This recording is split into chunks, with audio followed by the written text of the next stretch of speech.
Vamos entender o que é uma narrativa. A narrativa é uma informação que é projetada pelos meios de comunicação, no nosso caso, redes sociais, as mídias sociais em geral, religião, o conceito religioso bíblico, apócrifo e tudo que vai formatando uma opinião e um inconsciente coletivo. Isso é uma narrativa.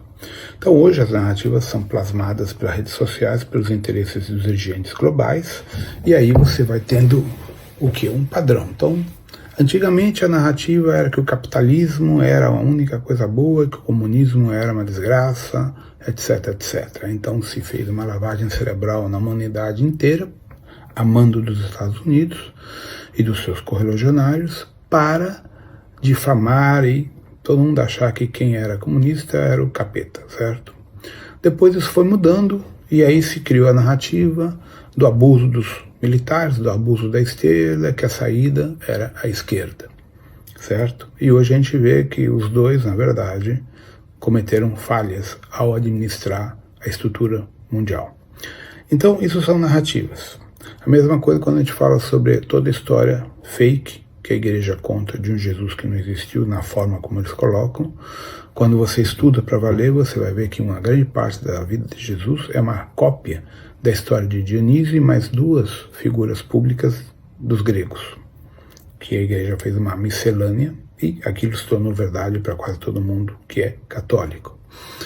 Aí quando você pega as escrituras, né, hebraicas, os registros hebraicos, Jesus teve filhos com Madalena, viveu na Israel e foi supostamente para a França, totalmente fora do que a igreja conta, outra narrativa. Então você tem a narrativa hebraica, que é uma história, a narrativa da igreja católica como uma crucificação e toda a paixão de Cristo, que é outra história, certo? Aí você vai ter as narrativas dos muçulmanos, as narrativas dos sufis, as narrativas da Índia e por aí vai. Então tudo isso gera um padrão de informação na qual a tua consciência, a tua plasticidade neurológica vai se basear como aquilo sendo uma realidade, como uma verdade. Então aí a gente começa a entender que, de acordo com as narrativas que nós temos no planeta, nos países, nas culturas, nas sociedades, nas religiões, nas raças ou nas etnias humanas, nós temos muitas histórias. E cada história, cada lenda é uma narrativa gerada para criar um inconsciente coletivo da qual se controla uma população, tá?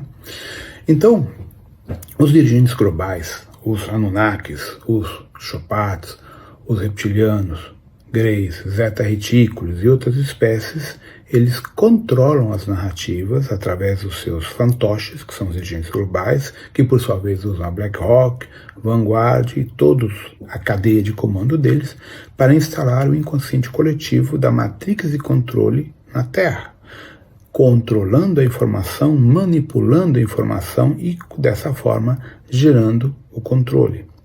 E através das narrativas eles vão colocando um jogo de xadrez e nós somos os peões que eles vão manipulando, certo? Através dessas manipulações eles vão demonstrando como é fácil o domínio sobre a população mundial, que possui um coeficiente intelectual na média hoje de 83 pontos, né? É a média do Brasil, alguns outros lugares na faixa aí dos 90, 90 e pouco, mas assim, a média do mundo está entre 80 a 95 pontos de coeficiente intelectual, segundo alguns registros que o pessoal manda para a gente aqui no Instagram. Então tudo isso determina que a massificação cognitiva é a forma de controle. Então quando a gente fala do simulador encarnacional, a gente fala do plano astral, do umbral, eu tenho narrativas. Por que o umbral existe? Por causa das narrativas da Igreja Católica, da culpa, do medo, do karma. Então, cada narrativa vai formatar um layer, um padrão vibracional de consciência. E isso que faz a diferença entre uma realidade mais sutil de uma mais densa e assim vai. E é isso que separa as pessoas, a frequência na qual elas vibram, certo? Então, essas frequências foram programadas por narrativas que são projetadas na sociedade através dos meios de comunicação, da religião, das igrejas, etc., etc., desde que o tempo é tempo. Os Anunnakis fizeram isso com a humanidade, formatando prerrogativas das suas narrativas de domínio sobre os humanos, os Lulus, como eles diziam. E aí você tem a base original das religiões, dos dogmas e das ritualísticas religiosas, dogmáticas, etc., etc.